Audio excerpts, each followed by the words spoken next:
falta de capa. Boa noite, meus amigos. Tudo bem? Por muitas encarnações fui apresentador de TV, né? Mas eu peço desculpa porque nessa não sou, então ainda não tenho todo esse traquejo com a mídia. Mas agradeço a oportunidade de estar aqui. Nós agradecemos o convite de coração. Eu acredito que seja a terceira vez que a gente vem. E a casa está cada vez mais cheia, né? Eu acho que vocês vão ter que fazer um puxadinho aqui do lado daqui a pouco. Estamos pensando nisso. Hoje eu trouxe duas companheiras de ideal também, a Marta e a Vanilda. E para a gente é um prazer estar aqui nesse espírito de fraternidade, de comunidade, algo que a gente tem sentido falta da simplicidade das reuniões cristãs de todos os níveis de religião nos lares, né? Porque aqui parece ser um lar. A gente conversava antes sobre o cristianismo primitivo, e no cristianismo primitivo as igrejas eram fundadas pelos apóstolos nos lares, né? Então os lares abriam suas portas para acolher. Depois nós temos isso também em alguns círculos de fé, a novena católica e outros tantos mecanismos que a gente utilizou enquanto sociedade para aprender com o Evangelho, né? E com a oração.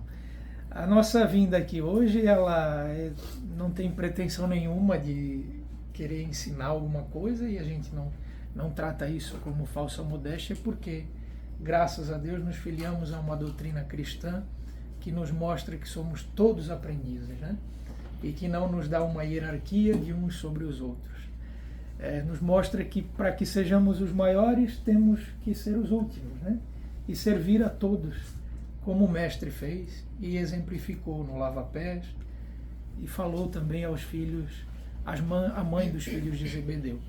Então, hoje a gente vai tratar um pouco de algum tema que seria a paciência. Podemos fazer uma conexão com o evangelho que fora lido anteriormente, com a psicografia ou a escrita própria, intuitiva acerca da saúde, que é muito importante também e que foi muito elucidativo. E eu me pensava aqui, eu disse, Jesus, o que eu vou falar depois de uma explicitação dessa, né, que já abasteceu a gente de vários conhecimentos.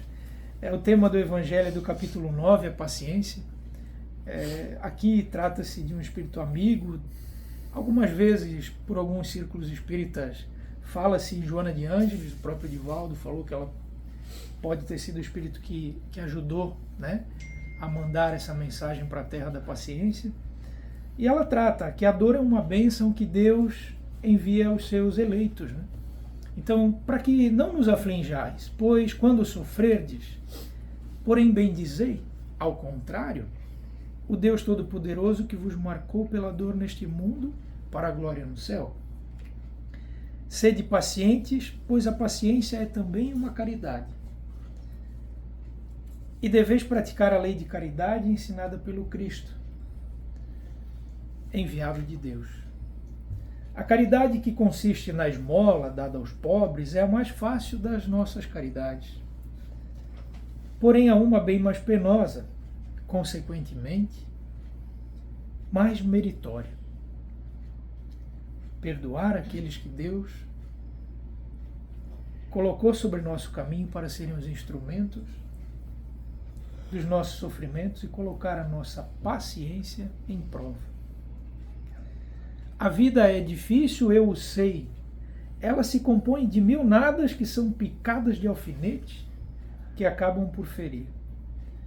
Porém, é preciso considerar os deveres que nos são impostos, as consolações e as compensações que temos por outro lado.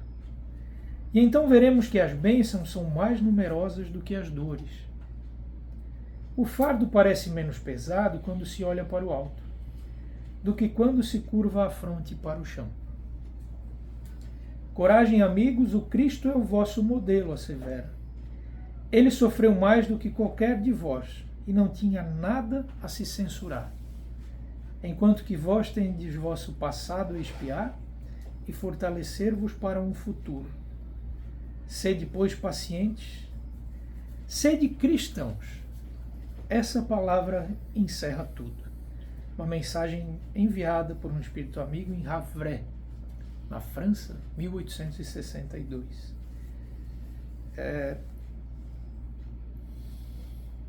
tratamos a paciência como uma das virtudes mais difíceis de se adquirir. E estamos numa sociedade extremamente impaciente no momento e muito intolerante.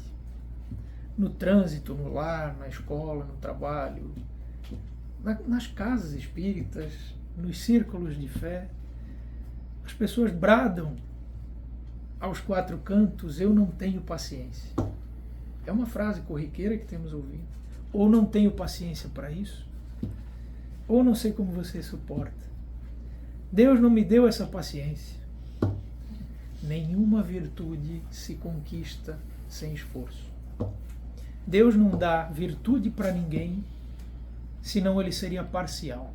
Deus permite que nós construamos as nossas virtudes. Se nós entendemos que Deus é a justiça perfeita que criou o universo, logo, se ele der paciência para alguém, sem esforço, ele será parcial. E como fala Allan Kardec, então esse não é Deus. Deus não cria privilégios a nenhum de seus filhos, porque isso seria desamor. Se nós que somos maus, como disse Jesus, ou imperfeitos, nós lutamos tanto dentro do nosso plano educativo dos nossos filhos para não privilegiar um a mais do que outro, dentro da nossa imperfeição, imagine a inteligência suprema do universo, a causa primária de todas as coisas. Então, se nós não temos gotas de paciência, é porque não estamos desenvolvendo essas gotas ou exercitando essas gotas de paciência. Mas a minha carga genética não me permite ser paciente. Assim como Deus não dá cólera a ninguém, o Evangelho fala isso em outro momento, porque as virtudes e os vícios são do Espírito, senão ele seria novamente parcial. A virtude da paciência também não significa biologia, porque senão nós veríamos todos os filhos de um pai paciente serem pacientes, e todos os filhos de um pai encolerizado, intolerante e impaciente serem encolerizados, intolerantes e pacientes. A primeira leitura da palestra de hoje nos trouxe a temática da ação do espírito sobre o corpo e a capacidade de sua somatização nas nossas deformidades de saúde. E também a nossa capacidade de reajuste da nossa saúde por esforço íntimo do ser imortal que somos e interior. Porém, precisa do quê para que a gente conquiste esses degraus nessa escala de autoconhecimento? Esforço, disciplina, vontade, e uma vontade consciente de realmente querer. Claro que nesse mundo material nós não conseguimos desenvolver todas as potencialidades do arcanjo que está latente em nós e que um dia nós seremos em uma encarnação. Mas utilizemos as nossas encarnações para pelo menos desenvolver uma virtude.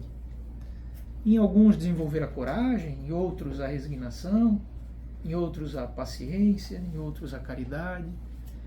E isso vai se afigurando às vezes até nos tempos da nossa jornada.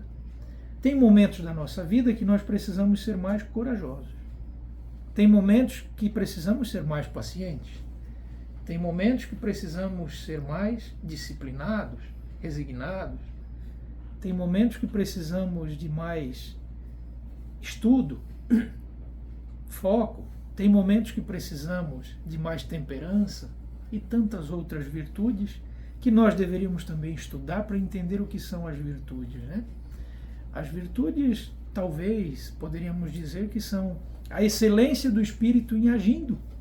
Cada um pode falar de uma maneira, mas é quando nós conseguimos colocar o espírito acima da matéria. Quando nós estamos fazendo bem a nós e a outrem. Quando nós conseguimos nos sintonizar com as leis maiores de Deus, o amor, a caridade e a justiça, né? A lei de paz que deve reinar um dia no universo, fazendo reinar a paz de dentro para fora. Porém, como que nós vamos desenvolver paciência? Sem problemas, sem antagonistas, sem perseguidores, sem animosidade, sem enfermidade? Não há como. Estamos numa oficina, e em toda a oficina nós precisamos do buril. O carro necessita das chaves para ajustar as peças que farão com que ele se desenvolva da melhor forma. O mármore precisa do corte, do buril, para que ele tome formosura. O vaso necessita das mãos do oleiro para que se torne bonito. Nós não vamos nos fazer apenas por nós mesmos. Estamos enclausurados, como falava Joana de Ângeles, num escafandro que antigamente utilizava-se para mergulho, que parece uma roupa de astronauta, que muitos utilizavam para ir ao fundo do mar. É pesado, é denso, sim, porque em sendo muitas vezes pesado e denso, torna-se o fogo que melhora o espírito, que é o aço, que nos torna um aço melhor, que nos torna mais maduros, que nos torna pessoas mais sensatas ao longo da jornada que nós empreendemos. Antes mesmo da leitura tão bonita, da leitura do Evangelho edificante sobre os laços familiares e da prece que harmonizou o nosso lar, o nosso querido amigo octogenário, e com um olhar de jovem de 20 anos, nos falava da questão da serenidade, que como muitas pessoas conseguem envelhecer com serenidade, como muitas pessoas, mesmo com tantas provas, com tantos desafios, não envelhecem amarguradas, não envelhecem revoltadas, conseguem administrar as lições que Deus envia com a pureza de almas puras, mesmo não sendo espíritas, meus amigos, né? Muitas vezes sendo de outras convicções. O senhor quer? O senhor me permite? Claro. Interessante o que a palavra paciência encerra, né? Se a gente for analisar e desmembrar essa palavra paciência em dois, nós teremos a paz e a ciência. Para termos paciência, nós temos que desenvolver a paz de espírito, e a ciência é o conhecimento para entender essa paz de espírito. Se nós entendermos isso aí, nós conseguiríamos ter paciência, que não é fácil. É a ciência da paz. É isso. E aí, se você for no dicionário, pesquisar o que os professores falam da paciência, a capacidade de manter um equilíbrio emocional, de compreender situações adversas, sem reclamações extensivas, sem revolta, sem ofender a outros. Claro, meus amigos, que nós todos aqui não somos 100% equilibrados ainda. Nós teremos os nossos dias mais difíceis, quando nós vamos olhar para nós mesmos e dizer, hoje não deu. Mas o sol renasce todos os dias, né? E estamos num exercício de progresso. Nós sabemos que a evolução não dá saltos. Então, se nós somos mais irascíveis ainda, mais dominantes, mais ostensivos e impacientes, não pensemos que somos menos amados pelo Eterno por isso. Muito pelo contrário. O alto sabe a escola que nos colocou. Então também não queiramos ser Buda amanhã, ser Chico amanhã, ser Francisco de Assis, né? Ser Gandhi, ser Madre Paulina da minha terra. Mas comecemos a dar pequenos passos. Sempre comento em algumas palestras que se a gente querer parar de comer doce, e os gordinhos sabem como é difícil isso, não larga, a gente não vai conseguir parando em seco. Mas se a gente come 3 chocolates por semana, comecemos a comer 2. Por semana? Então, por dia, começamos a comer 2, né? Se comemos 10, começamos a comer 9, e depois 8, e depois 7. E assim é com os nossos atos de cólera, de impaciência. Sabe, a gente está às vezes acostumado a chamar nomes de baixo escalão por hábito, né? Quando uma coisa não dá certo, a gente pi lá. Então, começa segurando, sabe? Troca por outra palavra, começa a ensaiar, começa a exercitar. E aos pouquinhos a gente vai desenvolvendo. E nós não vamos ver a nossa evolução amanhã. E nós não vamos ver a nossa evolução quando tudo está bom. Nós vamos ver os nossos passos evolutivos quando as coisas cobram da gente esforço espiritual. Um amigo me comentava há algumas semanas que ele teve um processo de divórcio na sua vida e ele disse, poxa, da outra vez que eu divorciei eu enfiava o pé na jaca, eu enfiava o pé na jaca. E agora eu estou diferente, eu não quero mais isso. Eu tenho consciência da reação dos meus atos. E às vezes eu disse para ele, poxa, quantas vezes a gente conversou e a gente achava, pô, será que a gente está realmente aprendendo alguma coisa? E aí ele teve uma prova, que foi um divórcio, e aí ele começou a se ver diferente. Então nós vamos nos ver diferentes quando nós tivermos circunstâncias que nos provem. A paciência, por exemplo.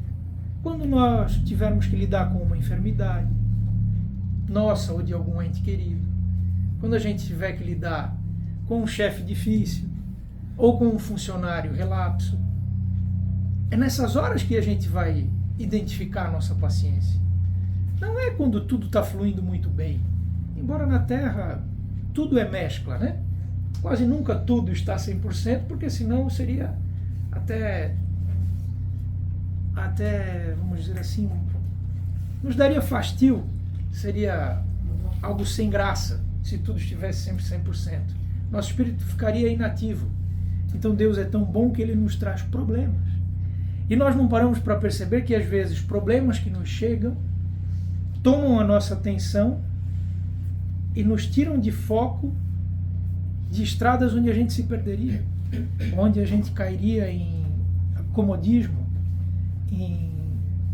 estacionaríamos na estrada evolutiva. Então, os problemas que nos chegam muitas vezes são os recursos que a providência se utiliza para que a gente continue escalando. Paciência no lar, talvez o campo mais difícil que nós temos em nossa jornada. O André Luiz fala que se nós tratássemos os nossos entes queridos como nós tratamos as pessoas na rua, e não ao contrário, veja só, o mundo estaria em paz. Já estaríamos no reino de Deus. Porque muitas vezes nós tratamos bem quem mora fora do lar. Aqui todos nós sorrimos, nos cumprimentamos, mas quem está no lar, nós às vezes não damos bom dia, nós não temos a mesma tolerância, a mesma calma, a mesma paciência. Porque lá é um campo de provas que espíritos afins se encontram, simpáticos, mas também espíritos que precisam se harmonizar, se pacificar. Então, se nós não desenvolvermos a paciência lá, não será na sociedade que nós seremos pacientes. Por favor, a senhora quer comentar algo? Não? Então, eu não conheço uma família na Terra que não tenha tido uma prova.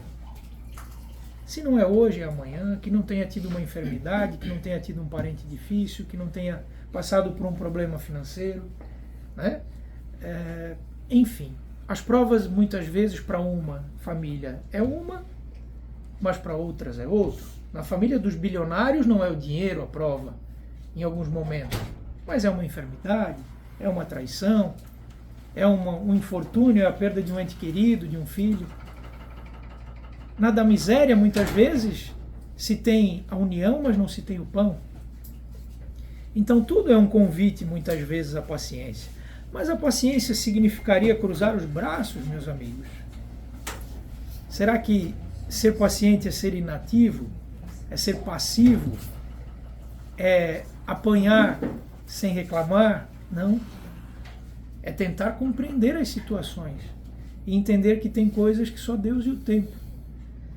Mas jamais deixar de agir, jamais deixar de querer transformar o que não está próximo da lei de justiça. Então, as mulheres que são agredidas nos seus lares, não sejam coniventes, não cruzem os braços, porque isso não é ter paciência, isso é apoiar o mal.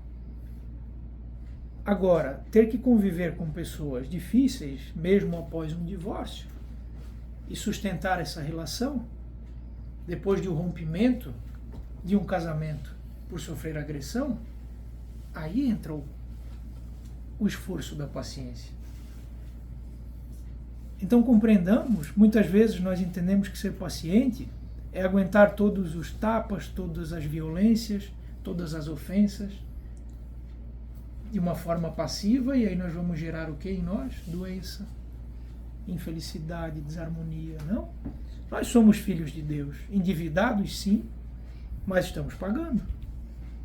A própria lei humana protege os credores da sociedade civil. Nós temos a lei de falência, nós temos a recuperação judicial nos CNPJs, nas empresas, nós temos as renegociações de dívida, e ninguém precisa levar soco, ofensa, violência por isso. As pessoas se reorganizam para quitar suas dívidas, mas não precisam estar à mercê da violência que geraria mais débitos kármicos a estas pessoas que se juntaram para se resgatar. E o amigo espiritual que me acompanha sempre me fala, e que está conosco: resgate é reconstruir, é fazer diferente, é fazer bem o que foi feito mal outrora. Não continuar se destruindo e achar que isso é resgate. Isso é ilusão. Isso é ilusão. Se nós connivirmos com o mal, como fala o Livro dos Espíritos, que o problema do mal é que os bons silenciam. Então que a gente avalie sempre na nossa vida pessoal que tudo tem que ter limite. Que nós estamos num mundo em transição e que essa transição irá ocorrer pelos nossos atos, não por uma varinha mágica, não pelos espíritos de Alcione que estão vindo apenas. Nós estamos vivos hoje. Nós temos uma encarnação, cada um aqui, por dar conta, por administrar. Nós vimos a partida de um venerando amigo da doutrina espírita cristã na semana passada, que trouxe ao lume a psicologia para as nossas esferas de luta, que trouxe aos nossos debates a dignidade humana, que jamais foi alguém que propagou a violência e que patrocinou o ferro, como muitos espíritas ainda acreditam, que sofrer, apanhar, ser violentado é resgate e você tem que ficar quieto. Isso é ilusão. Isso está distante da lei de amor, de caridade e de justiça. Reflitamos, meus irmãos. Nós seguimos a Jesus. O que Jesus falaria de uma situação dessa? Jesus sempre foi bom senso, sempre foi amor, sempre foi paz. Jesus sustou um assassinato por apedrejamento de uma mulher adúltera, olhando para o chão e colocando um espelho defronte aos olhos dos agressores. Pois quem não tem pecado que atire a primeira pedra. Mulher, alguém te condenou? Não, mestre, eu também não te condeno. Porém, vá e não erres mais. Jesus jamais patrocinou o equívoco moral da mulher. Ele só deu uma segunda chance. E nós, por vezes, dentro dos nossos ímpetos de impaciência, queremos ser justiceiros da vida. Aconteceu algo muito difícil na nossa cidade nesse final de semana, onde 4 jovens desencarnaram queimados dentro de um carro. Esses jovens, desculpa pequenininho, ter que trazer isso a lume, mas esses jovens tinham uma vida pendida no crime. Não eram santos, sabemos disso. Mas o que eu questionei com alguns amigos, é proporcional alguém furtar e receber ser incendiado em troco? Não é desarrazoado? Quem é jurista sabe muito bem a razoabilidade das nossas penas. É razoável 400 crianças ou 200 morrerem em Gaza semana passada bombardeadas? É razoável? É uma resposta razoável? É razoável a Rússia atacar um hospital infantil na Ucrânia, onde crianças tratavam de câncer, como ontem passou no Fantástico, quem pode assistir? É razoável? Claro que Israel for atacada. Claro que não foi razoável tantas vidas que se perderam. Agora nós vamos fazer crianças pagarem pelo erro de extremistas? Nós vamos devolver o mal com o mal? Sendo que Jesus pregou que o mal nós temos que nos esforçar, por mais difícil que seja, para devolver com o bem. E se a gente não consegue perdoar alguém que nos fez mal, está tudo bem dentro do espaço evolutivo que nós temos, mas pelo menos orar por aquela pessoa, ou não falar mal, ou não devolver o mal. E nós estamos vendo os estados patrocinando isso. Líderes mundiais, homens sensatos, sem coragem para levantar a mão.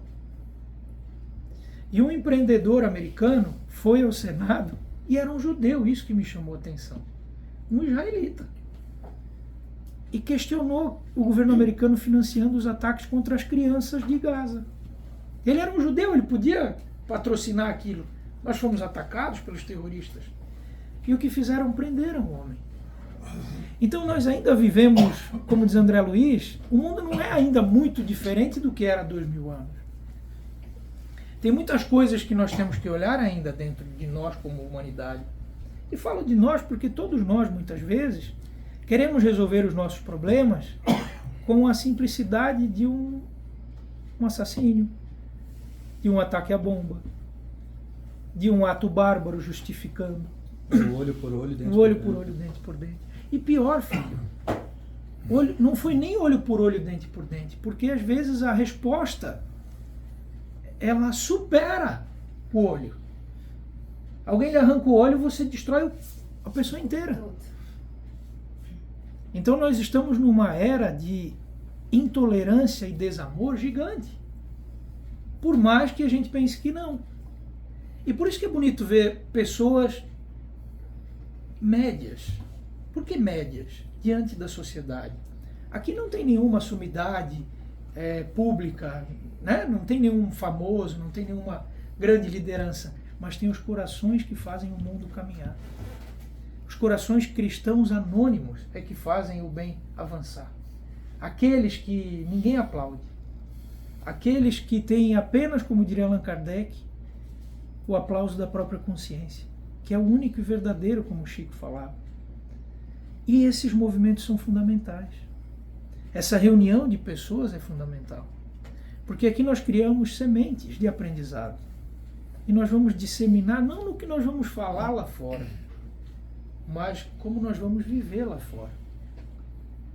Porque o convite ao cristão odierno desse século, independente se ele for católico, evangélico, se ele for ortodoxo, se ele for Jeová, se ele for espírita, é viver mais os exemplos de Jesus.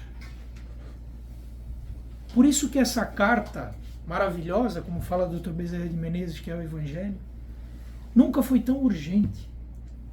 Bezerra, pela psicofonia de Divaldo, muitas vezes disse: nunca Jesus foi tão necessário na Terra. E nós vivemos a apoteose, gente, da tecnologia.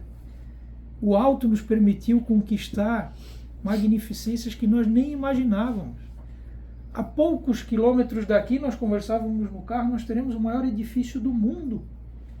Uma obra-prima de engenharia, de recursos, de arquitetura. Isso tudo é muito bom. Não pensem em ser ruim. Isso tudo é importante para a empregabilidade, para o desenvolvimento, para a criatividade. Então, em intelecto, como Kardec fala em outras partes, a nossa sociedade vem avançando muito, porque nós temos universidades em todos os cantos do mundo. Mas nunca os nossos estudantes estiveram tão ateus. Nunca os nossos estudantes estiveram tão materiais. Nunca a ideia do Criador esteve tão suprimida. Porque nós nos afastamos da fé raciocinada também.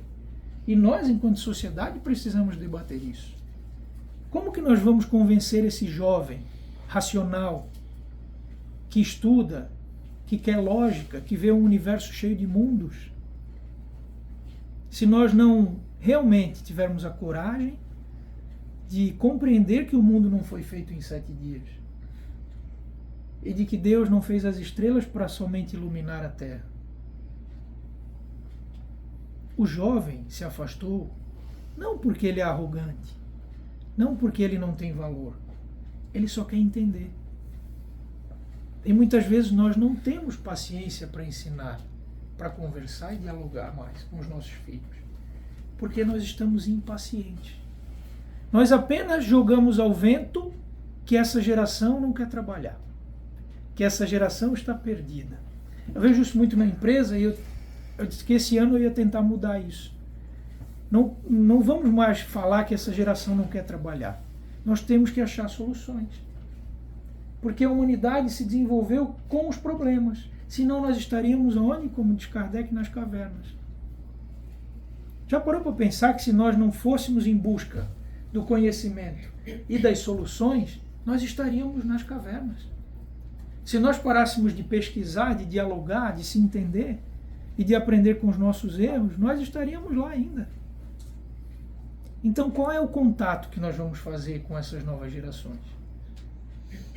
Eles respiram esse universo. Nós vamos tirar isso deles assim e amarrá-los numa cadeira? Não seria querer, como diz Hamed, segurar uma onda com o impulso da mão? Você quer falar, filho? Alguma coisa? É.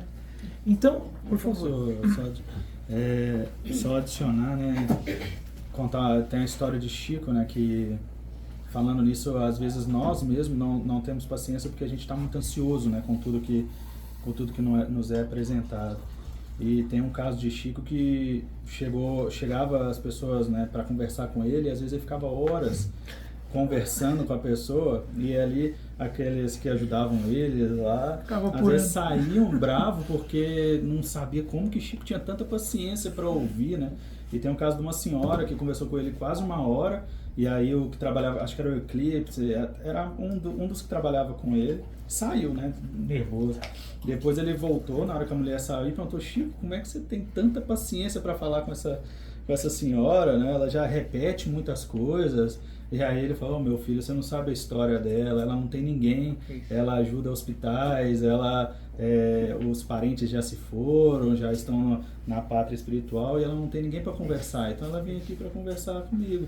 E aí ele ficou assim, conforme o Chico foi explicando, ele foi ficando com muita vergonha, né? Porque a gente tem esse impulso, às vezes, de um pré-julgamento baseado no nosso ego e orgulho, que a gente acaba criando coisas que não são reais, né? Que são irreais.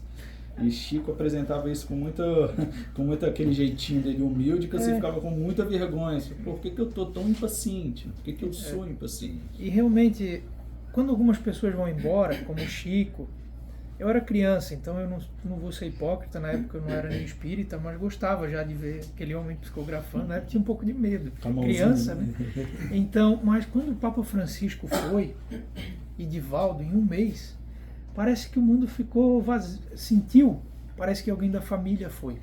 Porque independente da religião, eram pessoas de paz, de paciência, de amor, de carinho, pessoas espirituais, não pessoas religiosas.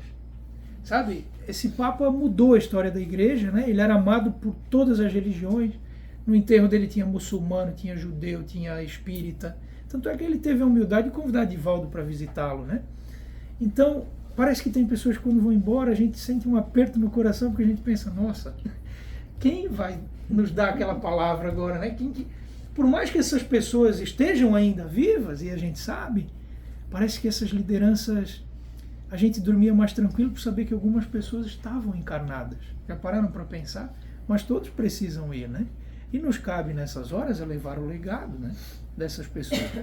E Chico realmente é alguém acima da média mundial, como Francisco, como o próprio Divaldo, né? Apesar de eu entender que a evolução espiritual de Chico Xavier era algo absurdo, como Francisco de Assis, e o próprio Divaldo falava isso, né?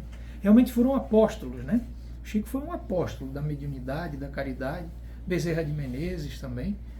Mas assim, como que eles chegaram nesse nível? Desenvolvendo isso. Se não nessa, em outras jornadas, sabe? Porque eles foram criados simples e ignorantes como a gente, sabe? Por mais que pareça algo absurdo, Hitler e Chico Xavier e Francisco de Assis têm o mesmo pai. Foram criados simples e ignorantes. Por mais que nos pasme, Hitler um dia será um anjo, será um Cristo planetário. Por mais que seja absurdo, nós um dia seremos anjos, mas não seremos aguardando. Adiaremos a nossa angelitude resmungando da vida, reclamando da vida. E se a gente começar a desenvolver a gratidão até pelos pequeninos alfinetes de cada dia, como fala a Joana, ou esse espírito amigo, não quero criar polêmicas, e se nós começarmos a desenvolver a gratidão aos alfinetes, chegar à noite e dizer: Senhor, hoje me doeu a coluna, mas obrigado por isso. Hoje tive uma crise de qualquer enfermidade que seja, mas obrigado por isso. Hoje voltou um cheque, mas obrigado por isso. Né?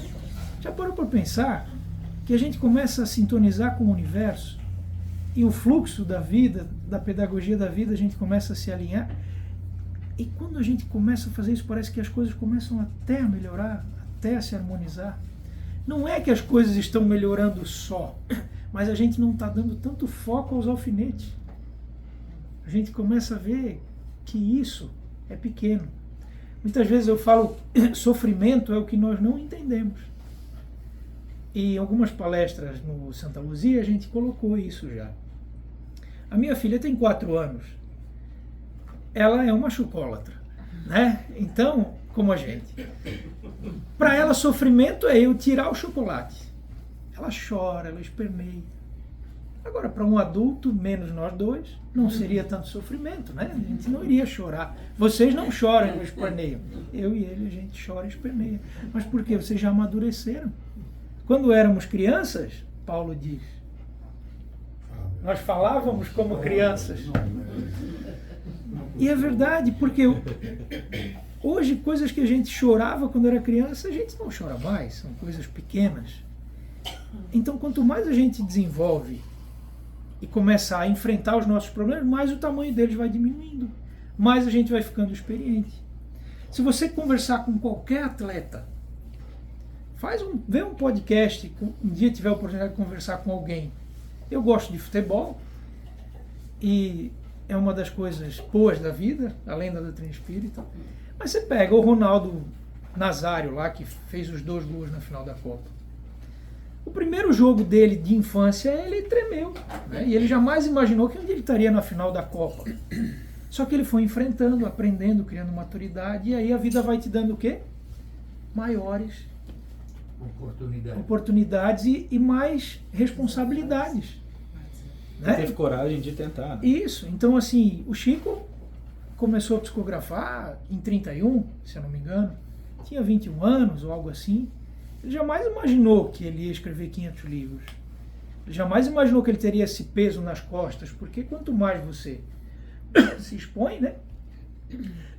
Dar-se-á aquele que tem, mas também a quem mais foi dado, mais é cobrado. Porque não é cobrado por Deus. Deus não é um juiz, Deus é amor. É a nossa própria consciência. É lá que está a sentinela divina. Então Deus é amor, Deus não tem pressa. Ele não tem pressa. Ele sabe que um dia a gente vai chegar. Quem se pune, quem se machuca, quem se cobra em excesso, quem é impaciente somos nós mesmos. Nós achamos que o eterno é um tirano. E não é.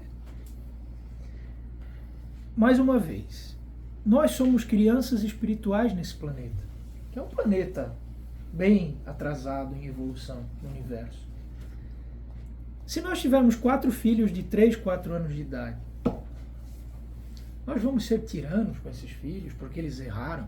Talvez nós vamos dar uma palmada, ou vamos orientar, ou puxar a orelha, coisa de pai, às vezes de mãe, mas nós jamais vamos odiar os nossos filhos, ou vamos assinar uma sentença eterna de falência desses espíritos.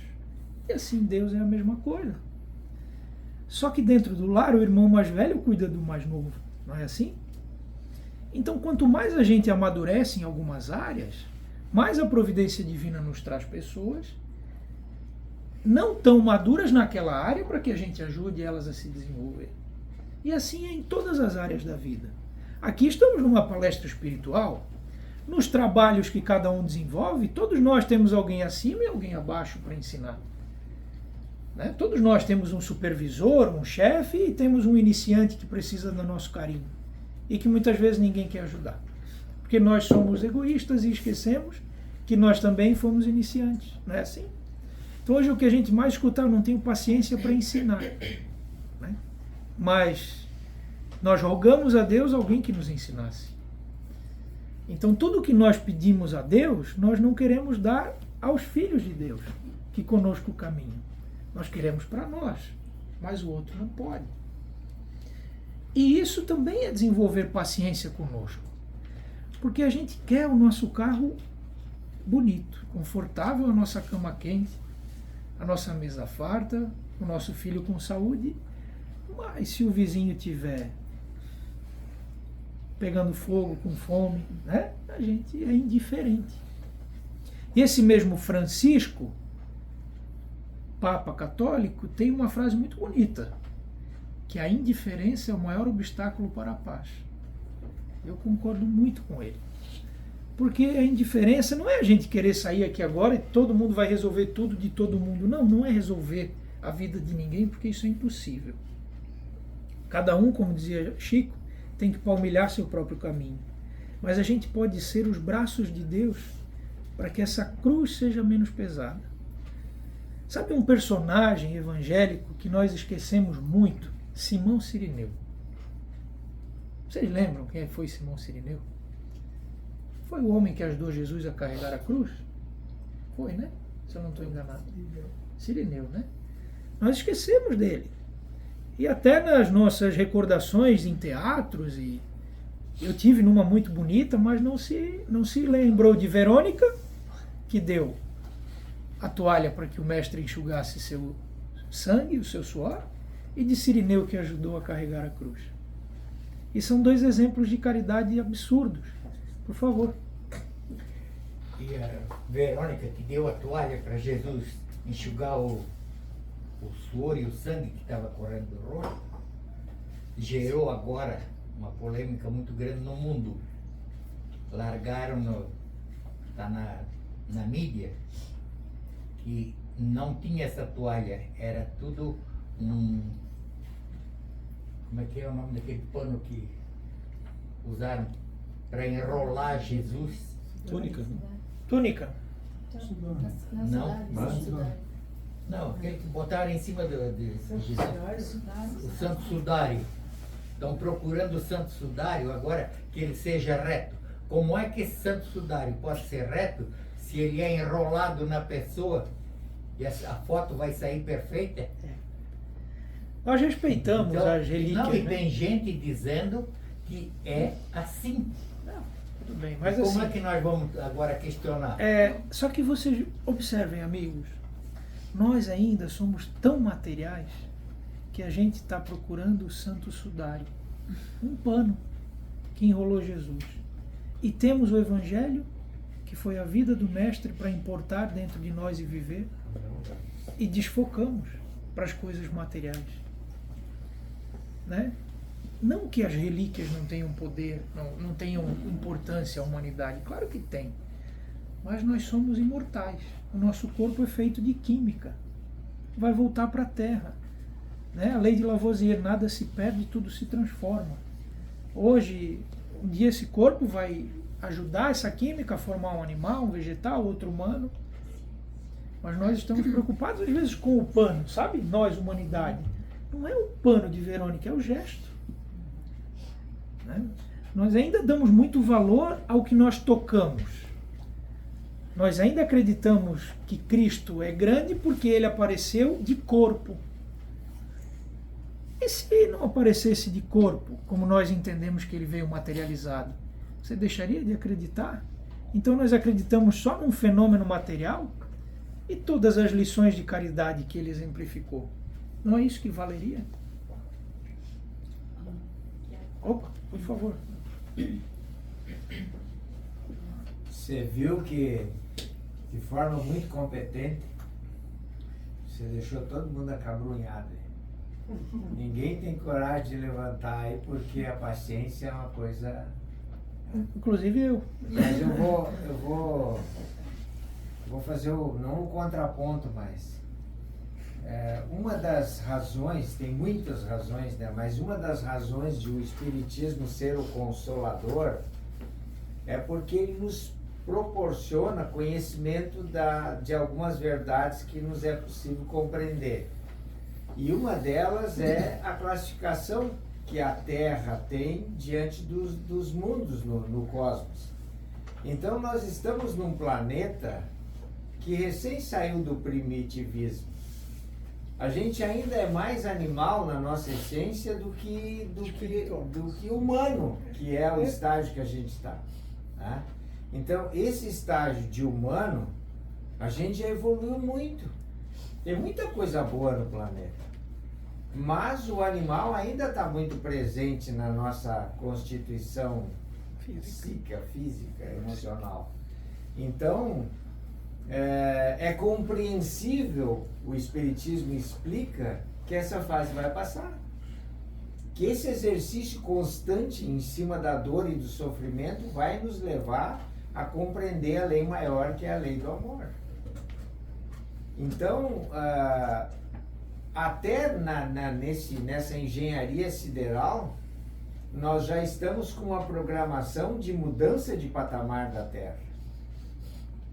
Que significa que todos aqueles que compreenderam o que tu disse, não só compreenderam, que praticam de alguma forma as leis de Deus de uma forma, mesmo que reduzida, mas praticam, que já tem uma essência relativamente boa, que vão experimentar essa modificação que o planeta vai sofrer.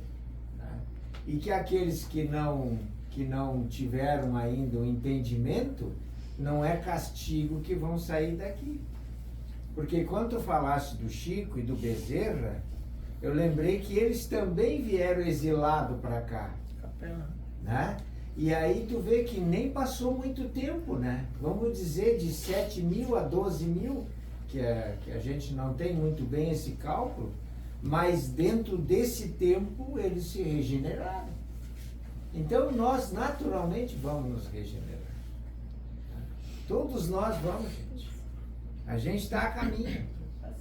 Né? Quanto mais vontade a gente tiver para praticar as leis de Deus, mais virtudes a gente vai adquirir. Por isso que falamos que Hitler um dia será arcanjo, né? Vamos dar as mãos, que juntos seremos bem mais fortes. Acredito que sim. Eu estava quase chorando aqui, porque para mim essa geração ainda não gosta mais de trabalhar. E eu costumo dizer que pobre nunca pode estar tudo bem. Ou uma dor na perna, ou uma gripe, ou alguma coisa. Não vou mais fazer isso, estou tentando aprender. Eu vou ser honesto e falar que é uma geração menos afeita a trabalhos manuais. Isso é verdade. Né? E também temos um problema educacional. A agressividade com que a família foi atacada nos últimos 30 anos na sociedade mundial, não só brasileira. A família ainda é a célula-mãe da sociedade. Né? A Joana fala que toda vez que ela é atacada, o edifício social sofre. Então, nós realmente, a família, não família homo, hétero, não, a capacidade de dois seres criarem outro ser com amor, com renúncia, com abnegação, ou de um ser, muitas vezes mães abnegadas, solteiras, que cuidam com amor, com carinho. Mas nós, enquanto sociedade, temos que fazer essa reflexão educacional, independente da crença de nossa preferência, porque a gente também vendeu facilidade demais para a nossa juventude, né? Que a vida seria algo mais fácil. Ao distanciar a espiritualidade da criança, do lar, nós aproximamos a matéria em excesso. E a matéria, ela não tem sensibilidade, ela não tem sabedoria. Ela é inerte. E nós tiramos muitas vezes o evangelho do nosso lar, nós tiramos as conversas edificantes, alguns valores, né, que a gente vinha conversando no carro, dos nossos filhos, algumas coisas que nós pensamos que eram antiquadas e não eram, dos nossos pais, né, como decência, como respeito, como valorização moral. E a Joana fala também disso em muitas obras dela, que a sociedade deixou alguns valores para trás e ela vai precisar buscar novamente. Vai recuperar. Eu tenho uma observação para tentar defender um pouco essa juventude. Eu li alguns estudos que indicam que os jovens hoje, por exemplo, eles estão consumindo muito menos bebidas alcoólicas. Isso é verdade. Então eles estão conscientes com a saúde e a importância de cuidar do corpo físico, que é importante para quem está aqui. Eu também li outro estudo falando que eles não estão querendo assumir cargos de liderança nos trabalhos e sim, que existe uma dificuldade no mercado de trabalho e a juventude. Aí eu parei para pensar, não seria isso justamente um afastamento do materialismo, daquela necessidade do enriquecer, do ter dinheiro, que eu quando era jovem, você tem que sair daqui, você já tem que fazer faculdade, você tem que fazer dinheiro, você tem que isso, aquilo. Então os jovens talvez se afastando um pouco disso, não significa que eles vão deixar de trabalhar, de cumprir suas tarefas. A gente ainda tem que ver. Mas eu também consigo ver bons sinais. Estão quebrando o modelo, né? Estão quebrando o modelo. Eles se respeitam mais do que a gente. Isso. Eles são mais tolerantes com as pessoas de opção sexual diferente, Perfeito. de cor, de tudo, né? De religiões. Então, eu vejo meu filho de 19 anos, eles têm amigos de todos os perfis, né? E aceitam, né? E isso é muito bom. Então, por isso que o que a gente talvez queira trazer é que nós também vivemos uma revolução tecnológica, né? Que vai nos encaminhar muito para a robótica. Então, muitos desses jovens, eles não querem pegar a peça na mão, eles querem desenvolver o robô que vai pegar. Muitos deles.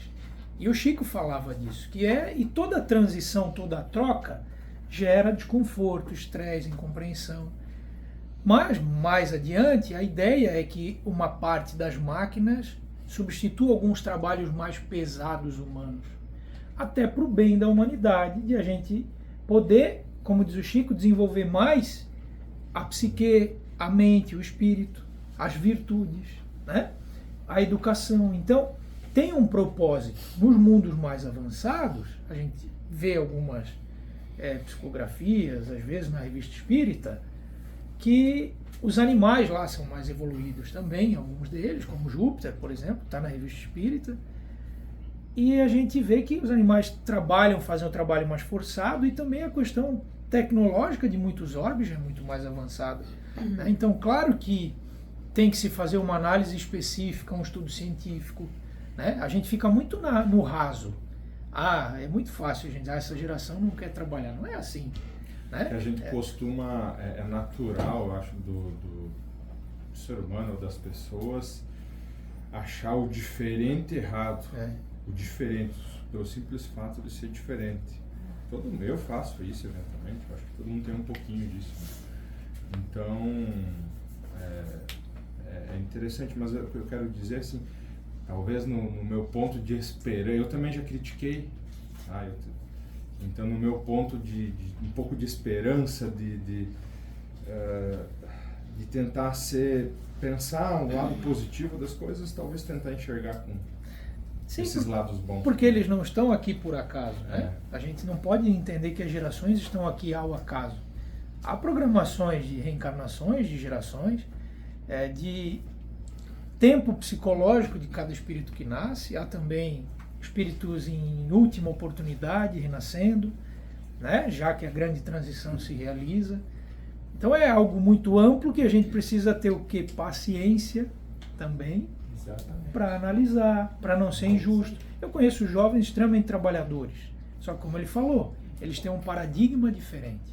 E os empreendedores, os líderes que não aprenderem a dialogar, podem ficar para trás também por isso, né? Por não compreender essa geração. Era isso que eu ia comentar, falou, estilou a minha mente. Eu ia falar isso, que às vezes esses jovens, né, nos aparecem para nos ensinar também a mudar padrões de pensamento que a gente criou desde a nossa infância, porque muitos de nós, se não 90% dos mais velhos principalmente, passaram uma dificuldade financeira e criaram uma mentalidade diferente daquelas que os novos estão criando agora, porque nós temos uma situação melhor e, consequentemente, nós queremos dar uma situação melhor também para os nossos filhos. Então, eles acabam tendendo a pensar diferente. No meu trabalho, por exemplo, eu gerencio projetos e eu tenho jovens que trabalham lá, e eu estava até conversando com a minha gerente que a gente tem que saber o perfil daquele jovem para saber onde colocar ele para trabalhar, porque a gente acabou colocando um jovem que era mais técnico, gostava mais de arquitetura de sistema, para fazer um papel de gestão de pessoas, e aí deu tudo errado, assim, 6 meses de trabalho muito mal feito, e aí foi um erro nosso de não identificar naquele jovem a potencialidade que ele tinha de técnico. E aí, quando a gente mudou, deu um boom, né? Ele começou a entregar, fez uma diferença enorme quando a gente mudou ele de posição. Então, acho que está muito em nós também a mudança de mentalidade, né? Que muitas vezes a gente vê um desafio e a primeira coisa, e eu me incluo, é a gente culpar a pessoa, ou o ambiente diferente, ou a pessoa diferente, e a gente às vezes tem que pensar mais em nós. Será que eu não preciso, né, mudar também? Uma pergunta. E depois foram pegar aquela pessoa e mudaram ela para outro trabalho, aí ela rendeu muito mais, dobrou a produtividade, fez entregas, enfim. Ela não queria ter que fazer gestão, porque na gestão você tem que criar gráficos, você tem que gerir pessoas, e ela não se dava bem para fazer esse tipo de trabalho. Isso falando agora no cru, no nosso dia a dia, você não deve de botar ninguém a fazer alguma coisa sem primeiro se posicionar ou fazer com que ele se posicione dizendo o que ele sabe fazer. Sim, sim. O que ele gosta de fazer? Dentro desse processo familiar e sociológico que a gente às vezes faz vistas grossas e não quer entender ou não quer aceitar, a adolescência foi empurrada para os 30 anos. Né? Ou mais, né? Ou mais. Todo mundo acha graça, mas o filho não quer mais sair de casa. Né? Ele não quer. É um outro viés já que a gente tem que fazer, é uma outra quebra de paradigma, né? Porque a adolescência foi empurrada para os 30 anos. É que ninguém mais quer sair de casa para morar numa casa sem mobília, ter que começar a vida, pagar aluguel. Todo mundo já quer ter a casa, móveis sob medida, carro na garagem, né? Quando não quer ter a casa de praia com os 30 já, né? Quando não querem receber herança antecipada. Ou esse modelo que nós criamos, né? Que nós reputamos como correto e competente para o enfrentamento da vida, não é o modelo que eles querem. Eles não querem ter todo esse patrimônio que a gente acha que tem que alcançar. Eles têm outra visão. Isso é uma grande verdade. Focados muito na experiência, às vezes, do que no materialismo, no bem. Meus filhos, eu tenho gêmeos, né? Eles têm 24 anos. Então, se de um dia para pai, por que tu corre tanto? Vida é só essa. Tu tá fazendo o quê? E eu preocupado que eles não tinham ambição e tal, e não correm atrás de dinheiro. É o que ele tá dizendo, que eles são, tipo, sossegados. Daí eu pensei, por que eles não são igual a eu? Porque eu não tinha casa, eu não tinha carro, não tinha literalmente nada. E eles, graças a Deus, têm um pouco melhor, mas é outro pensamento, é que nem tu disse. Eles manjam muito, assim, já acabaram faculdade, trabalho, já. É que cada geração busca algo, né? Você precisava buscar a casa. É verdade. E sem paciência nesse processo, tu não avança. Vai criar um atrito entre gerações, né? Que vai dificultar muito a evolução de todos, né? Diante do que o nosso irmão falou, dessa geração que não se preocupa como nós se preocupamos em correr atrás de coisas materiais, nós todos já, a grande maioria, temos consciência de espíritos melhores, mais evoluídos, que estão vindo, reencarnando. Não seria parte dessa juventude que está aí hoje? Há sim um programa de reencarne na obra Transição Planetária. O Manuel Filomeno de Miranda passa isso para o Divaldo, dos espíritos vindo de Alcione, né? Um orbe da constelação do Cocheiro, que é uma constelação binária. Há espíritos de outros mundos que sempre se encarnaram na Terra também, mais e menos evoluídos. Sim, é uma troca, porque nunca houve uma troca de geração tão pesada na história da Terra, de tanta distância de valores. Porém, nós temos que aliar isso tudo à nossa questão social, né? Então a obra mesmo fala que esses espíritos eles ficam, se eu não me engano, num grande galpão, porque eles vêm de um mundo feliz já, então, que nós não temos nem como imaginar. E eles ficam por 1 ano, 2, 3 ali, compreendendo a vida na Terra. Política, sociologia, trabalho, enfim, para eles, quando encarnarem, já terem algo no inconsciente, né? Não chegarem aqui cru. Também tem muito disso, desse desapego à matéria, eles vão ter que lidar com isso. Porém, para isso que eles têm pai, que eles têm mãe, né? Que eles têm avós. Então nunca foi demodé neto conversar com o avô. E é algo que você não vê mais, sabe? Saber de onde a sua família veio, as dores que ela passou, as lutas que ela teve. Nós muitas vezes esquecemos de coisas básicas, né? Então nós hoje temos o mentor lá no YouTube. Mas, cara, às vezes o nosso maior mentor é nossa mãe, nosso pai, e a gente não conversa. E os pais, a gente parece que fica sem ter ação. Poxa, como eu faço para o meu filho dialogar? Manda um WhatsApp. Sabe, se não está dando para você conversar com ele, fala por WhatsApp. Manda um vídeo no Instagram. Mas que absurdo, eu estou no meu quarto, ele está na sala e eu vou ter que mandar um WhatsApp. Às vezes é melhor fazer isso do que perdê-lo, né?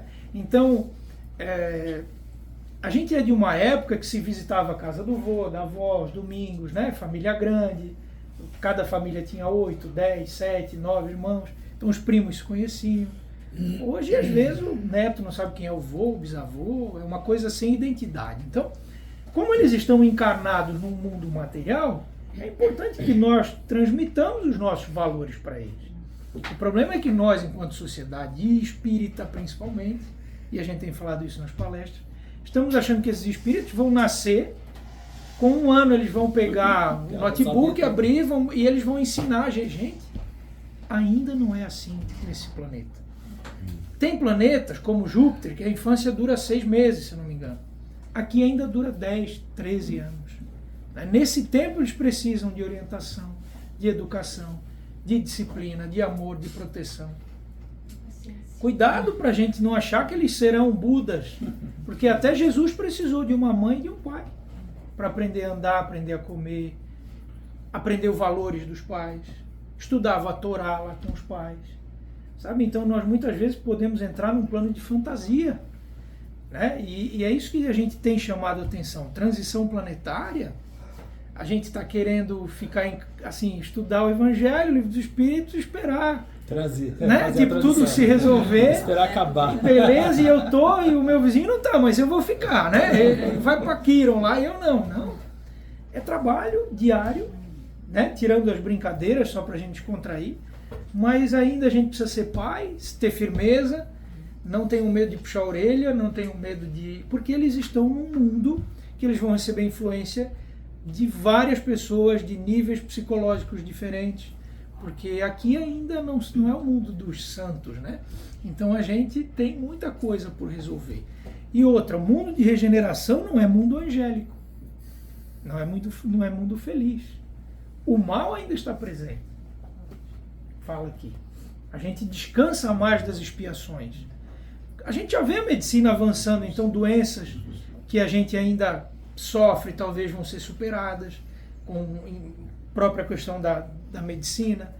A gente vai começar a entender a força do espírito sobre o corpo, a resolução íntima das patologias. Estão vivendo mais também. Estamos vivendo isso, mais. Vivendo mais. Só que a gente ainda terá que ser pai, ser mãe, ser filho, ser funcionário em algum momento ou não ser.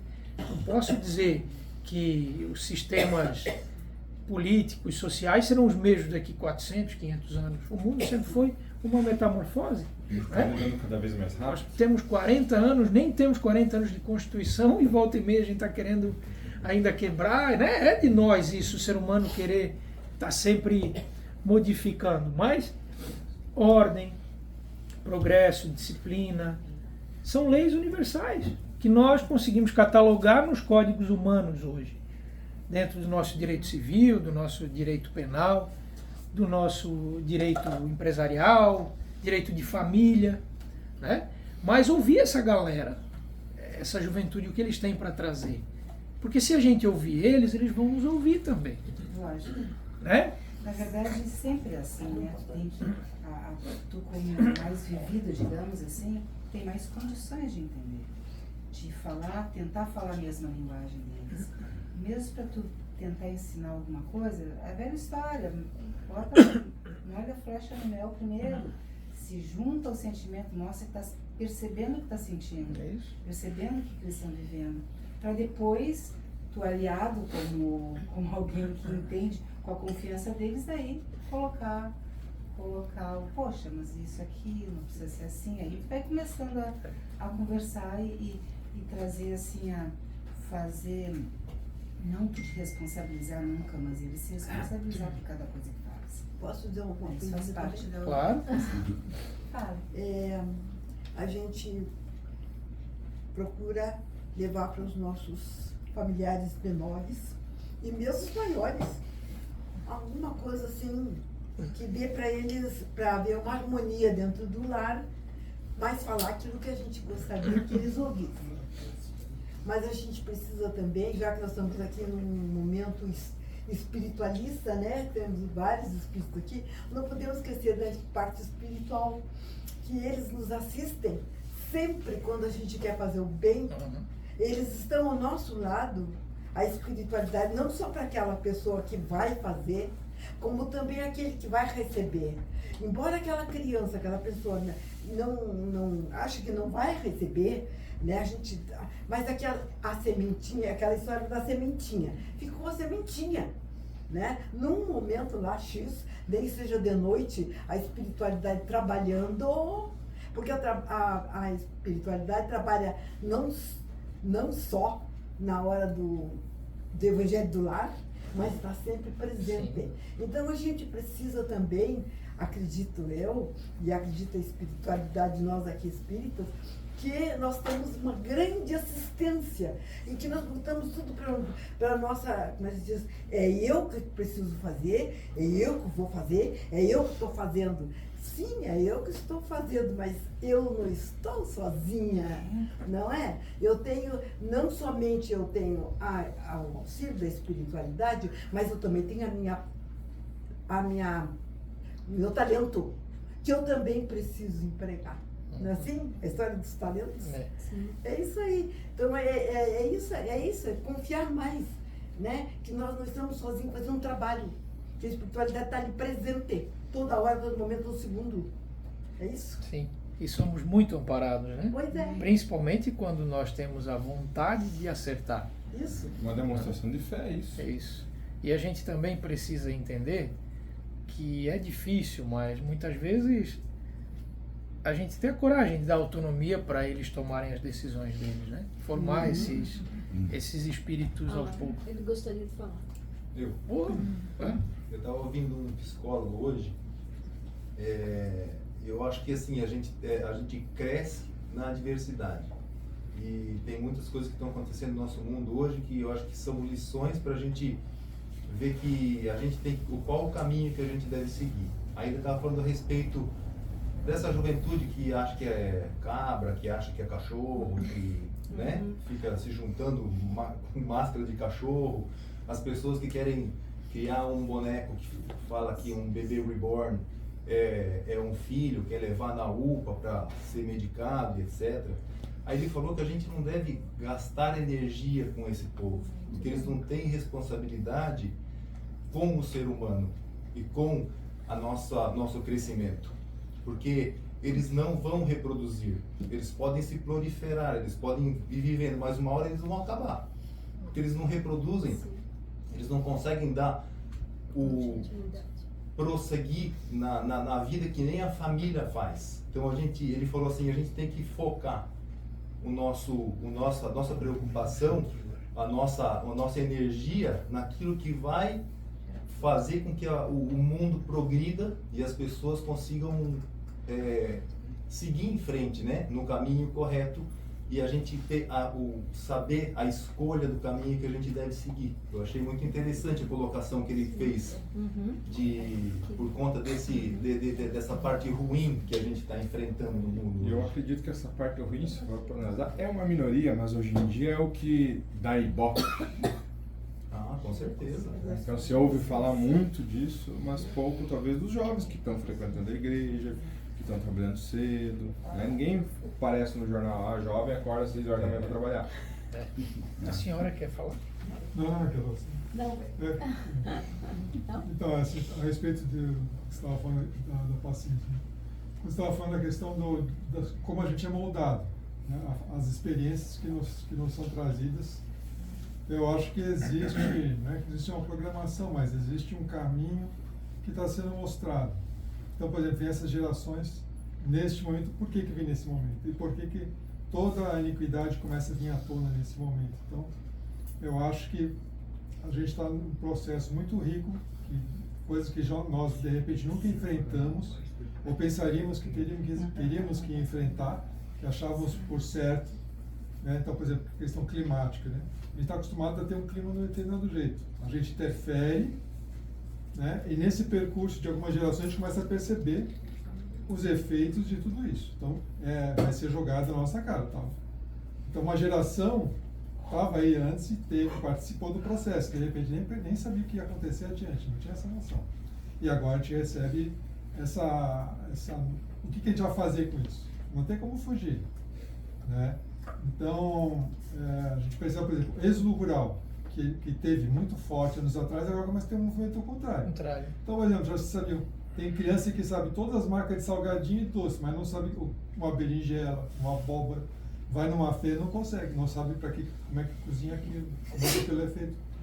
Vê carne no supermercado, mas não tem noção, né, do trabalho que tem de criar um animal, de se matar aquele animal. Se Nunca vi uma vaca. Se colocar uma criança assim, ela adora comer frango, então vai lá, tem a galinha lá no quintal, pega lá a galinha, vai ver se a criança hoje vai querer matar a galinha, depenar, né, para cozinhar. Dificilmente você vai encontrar uma criança que queira fazer isso, mas como está pronto no mercado, ela nunca reflete sobre isso.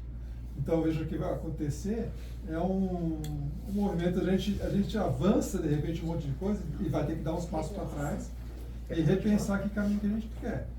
Então, eu ainda te esse digo mais, vamos ter que abrir os braços e levar alguém com a gente. Então, assim, quando as opções de trabalho realmente que se procuram, ninguém quer trabalhar pesado. A gente lembra daquele filme do Charlie Chaplin lá, apertando os negócios? Sim. A vida das pessoas é essa. Ela chega, acorda às 5 horas da manhã, pega 2 horas de condução para chegar até o trabalho, passa o dia inteiro apertando parafuso, não sei o que, ninguém quer mais esse trabalho. Voltar para casa, chega em casa às 10 horas da noite, vai comer, tomar banho, dar um beijo da manhã no filho, pronto, vai dormir, no outro dia está acordando às 5 da manhã. Então, assim, ninguém quer mais, quem tem uma certa consciência, ninguém quer mais esse tipo de trabalho.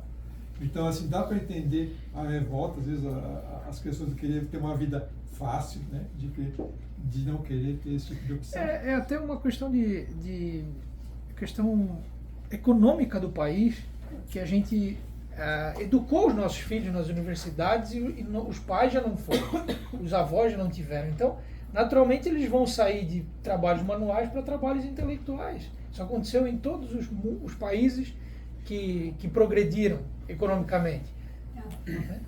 Não, falando isso, não quero interromper, mas aqui a minha cabeça me quando ela lavou. Uma vez eu fui com um dos meus filhos, não sei se foi vocês, para comprar um dedal. Aí cheguei lá no bazar, uma lojinha aqui e tal. Eu falei assim, eu queria ver dedal, para ver o tamanho. Ela falou assim, dedal. Olhou para a outra, que era mais velha, dedal. Você acredita que ela foi buscar um computador para ver o que é um dedal? Minha senhora, eu não sei o que é um dedal. Eu estava esperando você perguntar. Eu ia perguntar a mesma coisa. Eu já ia olhar no celular aqui, ó. Eu já ia olhar no celular. Eu ainda não entendo celular. Mas ela foi pesquisar. Eu conheço alguma coisa com violão, dificilmente. Pelo nome é dedo, de dedo. Quando você costura, né? Às vezes tem que estar o dedo do toque para se Ah. para não espetar o dedo tinha. Viu? É mais uma aqui, viu? Você acredita que esse cara não sabe o que é? Eu não sabia. Eu não sabia. É que você nunca precisou. Exato. Não sabia não, viu? Você vê os palestrantes que vocês estão convidando aqui. Finalizar, não quero encerrar. Ah, não? Não, pelo contrário, agora é que vai pegar fogo. Ah, é? É um pinga-fogo aqui, não precisa de Chico. Dona Eneida, eu vou falar para a senhora e para as outras pessoas que ouviram a senhora expor a sua colocação. Eu sou simples, eu não tenho faculdade. Mas fui criado desde pequeno, eu já sabia aos 9 anos que eu fui criado para ensinar. Eu era a base dos meus irmãos, porque eu era o mais velho, e eu tinha que ir na frente puxando eles, porque aonde nós estávamos, os pais não estavam juntos. E com isso, quando eu fui trabalhar de empregado, veio aquele, vão trabalhar e coisa, vão trabalhar. E chegou ao ponto de eu ir para recursos humanos. Aí tu sabe bem o que é RH. Tu pega tudo que é tipo de pessoas ali e tu vai fazer, em primeiro lugar, uma conversação com ele para ver qual o interesse que ele está vindo pedir o emprego naquela empresa. Se a empresa faz aquele trabalho que ele sabe fazer ou que ele se interessa em fazer. E assim vai. Eu cheguei ao ponto de, sem ter faculdade, fazer uma empresa para treinar 250 costureiras para trabalhar. Entreguei para a gerência de produção daqui 51% de eficiência em 1 ano. Então, eu acho que para mim foi o maior prêmio que eu pude ganhar.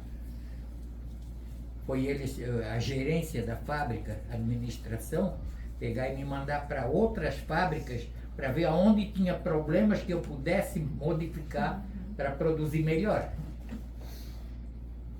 Então, não é uma faculdade que vai fazer, é o interesse da pessoa. Mas sempre que eu fui para lá, o meu pai dizia assim: Milton, aprende para tu poder ensinar. Em qualquer lugar que eu ia, ele dizia: aprende para tu poder ensinar. Porque aquilo que tu poder ensinar para os outros, eles já vão ensinar para outros depois. Isso. E mais gente vai ficar sabendo das coisas. Conhecimento a gente não deve guardar para a gente. Né? Como? Conhecimento não se guarda para si. Não, conhecimento não tem caixinha para guardar.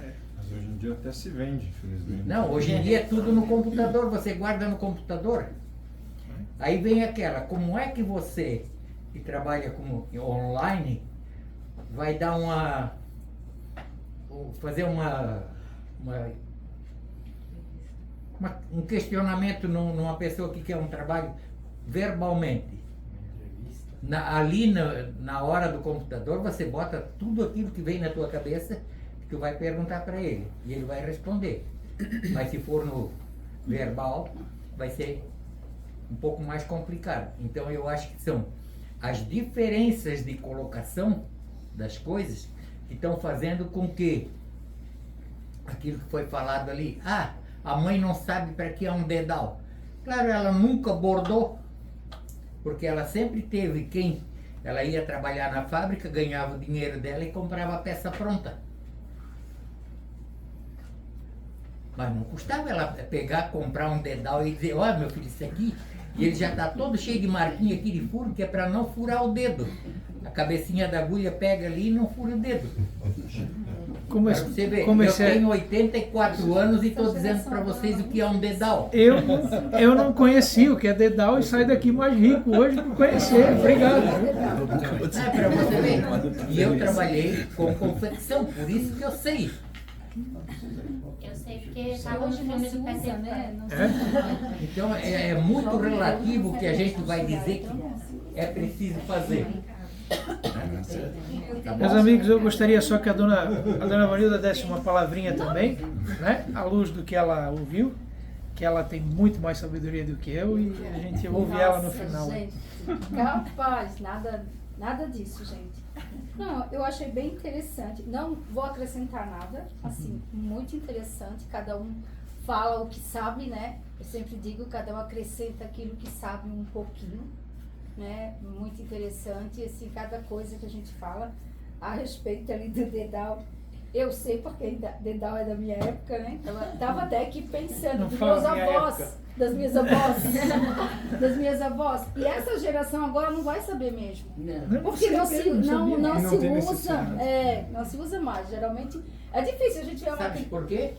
Olha essa toalha de mesa ali, ó. Sim, Ela tem entendi. trabalho de dedal? Não, é tem- feita a máquina. Não tem feito a mão, né? Não Não. tem nada à mão. É feito né? a máquina e com programação de Sim, computador. Isso está se perdendo, né? Mas, assim, amados, é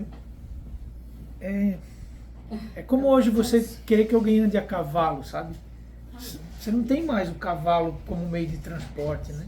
Isso é o exterior, o dedal, o cavalo, o carro, o manual.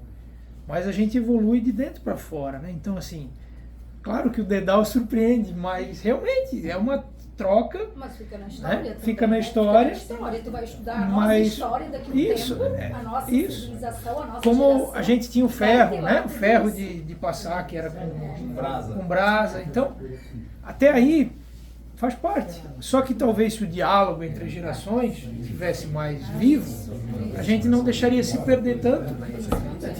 Tinha o carro também, que a mulher ficava sentada lá atrás e o cara sozinho. Eu não sabia. Meus amigos, mas assim, é 9 que encerra aqui? Acho que já tá. Então, você quer fechar alguma coisa? Tá ótimo. A Marta se encarnou? Não, Então, assim, meus amigos, a gente agradece a oportunidade de vir aqui e refletir juntos, né? Aprendemos juntos, viu? Obrigado de coração. Nunca mais vou esquecer isso. E tenho certeza que não. O dia que você precisa aprender o botão, né? Ó. Você vai precisar E eu achava isso tão charmoso, sabe? Uma mulher que soubesse costurar, arrumava camisa. Realmente se escasseou, mas está tudo certo. Fazer o quê? Isso pode ser uma parábola. Mas eu não vou falar isso num chá de machista, né? Estou dizendo que eu achava bonito, nobre, uma mulher que sabia costurar em casa, né? Mas enfim, gente, obrigado de coração. E percebamos que nada é por acaso. Onde o nosso inconsciente terminou, onde os benfeitores amigos fizeram a gente terminar, no exercício da paciência. A gente só vai se entender, se pacificar, se a gente tentar se compreender. E sem paciência a gente não compreende, a gente se acusa, se julga, né? Então, estamos nos extremos da polaridade em tudo, né? Política, religião. E o que cabe aos espíritas cristãos? Quando terminou a última eleição no Brasil, eu estava muito preocupado pela divisão, muito pesado, a psicosfera do Brasil estava muito pesada. Em pensamento fiz uma pergunta, meu Deus, o que nós, trabalhadores espíritas cristãos, podemos fazer? E veio um pensamento, como dizia Allan Kardec, uma voz em forma de pensamento, numa devolutiva desse colóquio com o alto. Aos espíritas é solicitado que pacifiquem o Brasil. E ninguém pacifica olhando virtude só de um lado, meus filhos. Ninguém pacifica olhando só o lado bom da minha preferência. Todos temos uma preferência aqui, pode ser time de futebol, política, religião. Mas nós só vamos nos pacificar quando a gente construir paciência. Por mais que doa o nosso ego conseguir olhar o que o meu tem de bom e de não tão bom para não ser alienado, e o que o outro tem de não tão bom para eu não fazer igual, mas o que o outro também tem de bom. Para que eu compreenda que todos somos filhos do Eterno. Né? E assim a gente evita guerras, violência, né? A gente evita tantas outras coisas que nos trouxeram até aqui e das quais nós nos envergonhamos, mas, como disse o nosso irmão, faz parte da transição e naturalmente nós avançamos para a conquista dessa paciência. Então, a nossa mensagem é essa, que a gente dialogue mais e se ataque menos, que a gente seja mais diplomata e menos turrão ou menos ostensivo, né? Porém, não conivindo com o mal, porém compreendendo que crimes têm que ser punidos, que o nosso direito prevê uma cadeia e não pena de morte, né? E como nós vamos melhorar as nossas cadeias para por meio do trabalho, da dignidade, fazer com que pessoas que derraparam se reconstruam, como Deus absorve vários vacilos nossos que aos olhos dos homens e da lei humana não é crime, mas aos olhos de Deus são, né? Então que a gente aprenda a ter a paciência, isso seria impossível, mas uma gota da paciência que Jesus tem com a gente, com os outros, né? E essa semana todos nós teremos que exercitá-la, porque a gente veio para a escola e agora a gente vai para a vida, e amanhã pode ter certeza que todo mundo vai pensar: agora, Senhor, agora eu preciso, me ajuda, estou aqui para aprender. E o amparo vem, como disse a nossa irmã. Sempre que a gente quiser vencer uma tentação, que a gente quiser evoluir em virtudes, a gente vai receber amparo. Mas a gente nunca vai poder ser tolhido da prova, porque senão Deus seria um professor relapso, que tiraria o aluno da prova. E Ele nos ama, né? E se Ele nos ama, Ele nos quer bem. Nos quer aprendendo, vivendo e prosperando como almas infinitas que somos. Votos de muita paz, de muito amor para todos, de muita alegria, porque a alegria é uma energia que contagia. E tenhamos paciência com o tempo, com a vida, e sigamos em paz. Que assim seja.